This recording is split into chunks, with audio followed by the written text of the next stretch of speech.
So, as Ken Auletta wrote in his book, Googled, there's a connection between search and reputation, right? Search and perception.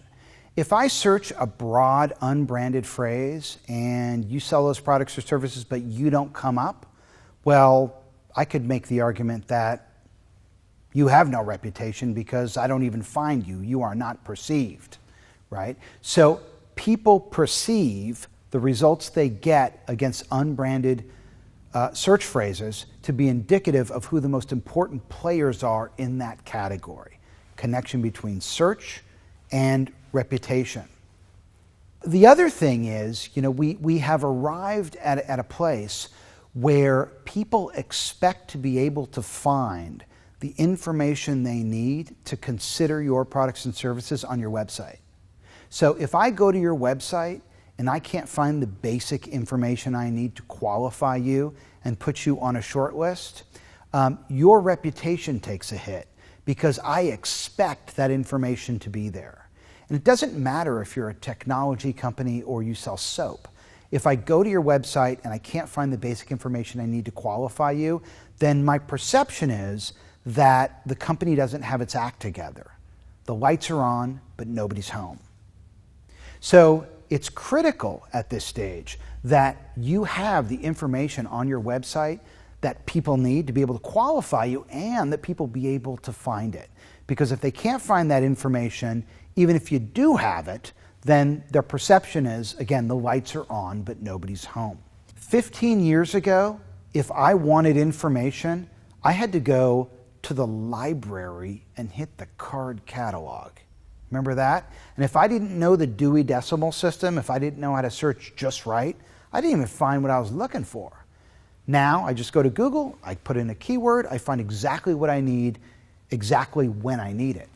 And I don't know if you've ever gone to Google and it takes like a second or two to get your results, but typically if it does, you're frustrated. You're like, what's going on? Why isn't Google working?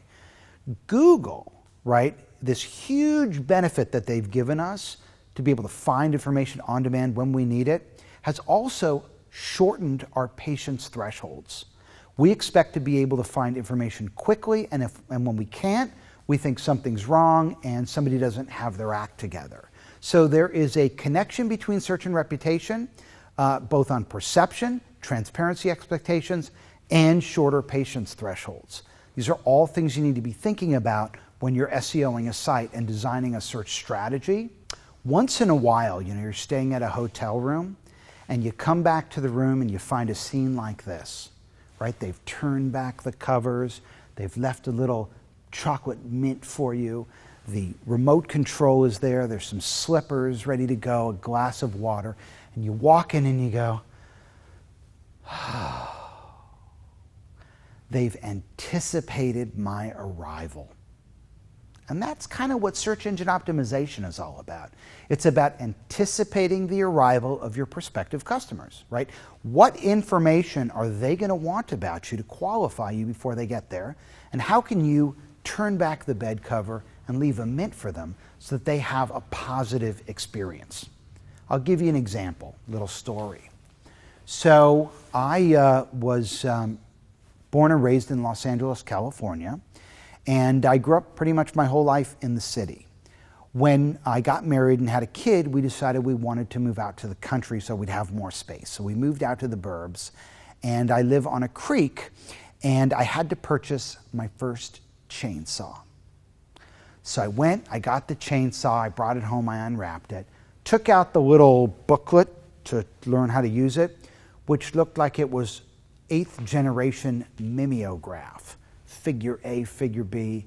And I was sitting there scratching my head and I could not, for the life of me, start this chainsaw.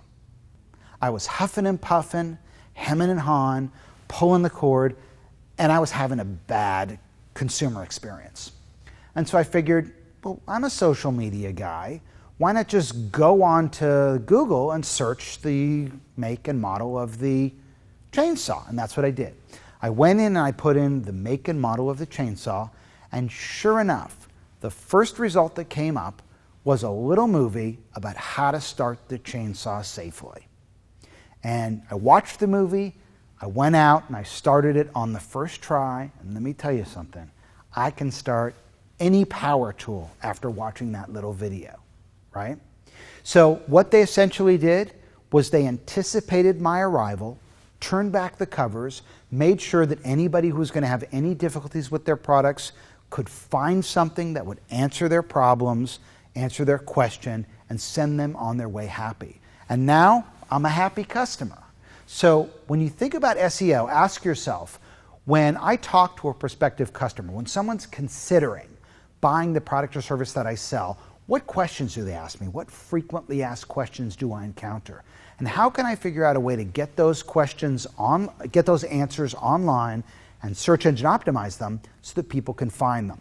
If it's visual information, does it make more sense to provide a video or photos, right? There's nothing more frustrating than having to read how to use consumer electronics in text. Doesn't make sense.